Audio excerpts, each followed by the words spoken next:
আর তার কাছে যারা আছে তারা অহংকারবশত তার ইবাদত হতে বিমুখ হয় না এবং ক্লান্তিও বোধ করে না। ২০ তারা দিনরাত তার তাসবিহ পাঠ করে, তারা শিথিলতা দেখায় না। ২১ তারা যেসব মাটির দেবতা গ্রহণ করেছে সেগুলি কি মৃতকে জীবিত করতে সক্ষম? ২২ যদি আসমান ও জমিনে আল্লাহ ছাড়া বহু ইলাহ থাকত তবে উভয়ই ধ্বংস হয়ে যেত, সুতরাং তারা যা বলে আরশের রব আল্লাহ তা থেকে পবিত্র। ২৩ তিনি যা করেন সে ব্যাপারে তাকে প্রশ্ন করা যাবে না, বরং তাদেরকেই প্রশ্ন করা হবে। ২৪ তারা কি তাকে ছাড়া অনেক ইলাহ গ্রহণ করেছে? বলো, তোমাদের প্রমাণ নিয়ে আসো।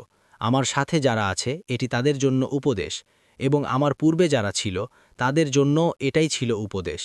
কিন্তু তাদের বেশিরভাগই প্রকৃত সত্যকে জানে না, তাই তারা মুখ ফিরিয়ে নেয়। ২৫ আর তোমার পূর্বে এমন কোনো রাসূল আমি পাঠাইনি যার প্রতি আমি এই ওহী নাজিল করিনি যে আমি ছাড়া কোনো সত্য ইলাহ নেই, সুতরাং তোমরা আমার ইবাদত করো।